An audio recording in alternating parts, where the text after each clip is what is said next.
Hey everyone, a very warm welcome back to the channel. Today we are discussing the question number 7 from the chapter of Matrices and Determinants. The question is asking us, let M be a 3 by 3 matrix satisfying M cube is equal to the null matrix, then which of the following statements are true? And then 4 options are given to us. So the maximum time allotted for this question would be 11 minutes, and ideally you should try to do it within 3 minutes. So you can give the question a try and then make sure to return back to have a look at the correct solution.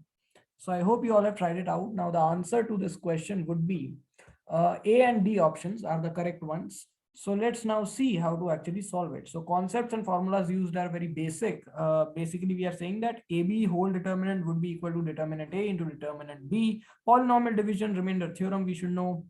And we should also know that a matrix is invertible if and only if its determinant is not equal to 0. So method 1, basically we can observe that what we are doing is we are taking the this particular determinant from option D, and we are saying that this can be equal to 0 if and only if this entire thing is equal to 0. I've just taken the LCM, and this can be 0 if and only if this thing is equal to 0, because we know that lambda into A whole determinant is equal to lambda power n into a determinant of A, where n is the order of the matrix. So that's what we are doing. Since M is a 3 by 3 matrix, so this becomes 2 cube. So if and only if this is equal to 0, this can obviously be cancelled. So this will be 0 if and only if this entire determinant is equal to 0. By polynomial division, we can observe. Now look, what we are doing is we are given M cube is equal to the null matrix, right? So we are dividing X cube by this particular quantity. So I have converted it into an algebraic number like x square minus 2x plus 2, and I am performing the polynomial division, due to which we are getting that x cube would be equal to this into the quotient plus the remainder. And of course that would also hold true for the matrix M, so that we have been able to write M cube is equal to this matrix into the quotient plus the remainder. Now of course this is true because M and I are commutative, and since M and I are commutative, their algebra as far as addition, subtraction and multiplication is concerned will behave exactly like numbers, right? Had they not been commutative, we couldn't have said the same, but since they are commutative, that's why, since this relation holds for X, it will also hold for M and I.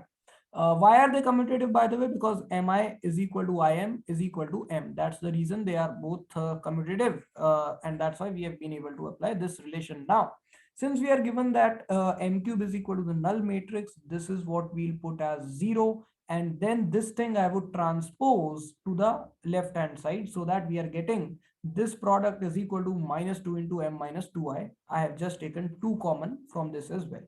Now we'll take determinant both the sides. So on taking determinant, on the LHS we get this thing, and on the right hand side we are getting this thing, and here again we have used the same logic, lambda a whole determinant equal to lambda power n into basically determinant of the remaining matrix A. So again, now what we are going to do is, again by polynomial division, we are going to divide x cube by x minus 2. So we know that we'll get some quotient and plus some remainder, right? Now in this case, the quotient really isn't going to be useful, so we don't need to explicitly find the value of q of x.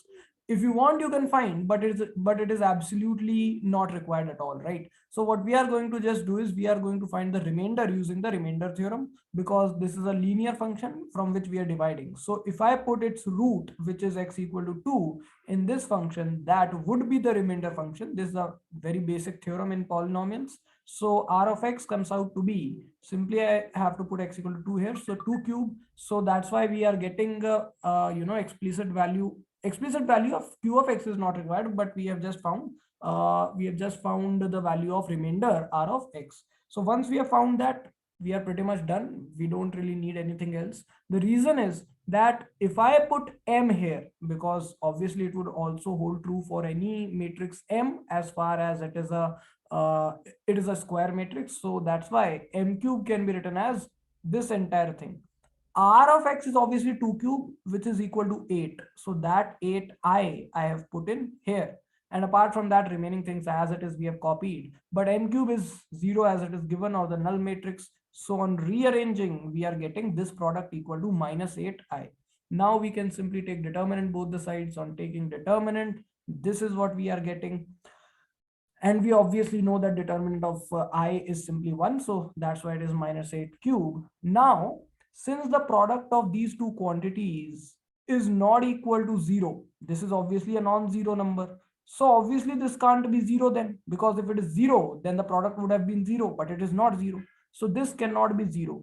But from equation number 1, we can say that since this is not equal to 0, I've just proven that this is not 0, right? So the RHS is not 0. So the left hand side is not 0. So I have written from this equation 1 that the left hand side is not equal to 0. But since the product of two quantities is a non-zero quantity, it means none of them can be equal to 0, right? So that's why I have said that this would be not 0, because had it been 0, the product would have been surely 0. So that's why this cannot be 0. And hence, now we reach back to where we had started, that since this is non-zero, we had just proven right in the beginning that this can be 0 if and only if this will be 0. So if it is non-zero, then this also must be non-zero, and hence the conclusion follows. So we have thus been able to prove that this will surely be non-zero. Now clearly in this entire analysis, we can replace m by minus m also. So if we do that, we'll get m cube is equal to null matrix. So minus m whole cube equal to null matrix implies this determinant would be non-zero, right? But in this determinant, I have simply replaced m by minus m. Nothing else. That is exactly what we are doing, because this analysis is general, right? It will, if it holds for true, if it holds true for any matrix m, any square matrix m, it will also hold true for minus m, obviously. So minus m whole cube equal to 0 would imply minus of m cube equal to null matrix, and this on simplifying becomes this.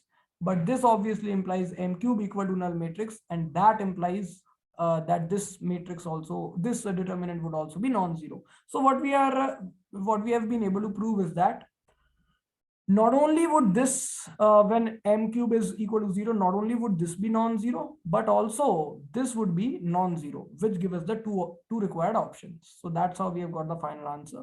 Now there is a method 2 of solving this as well, which is a little bit difficult to strike. The method that we have just discussed, the method 1, it is a general method. It will always work basically without, like we don't need any restriction or condition for that.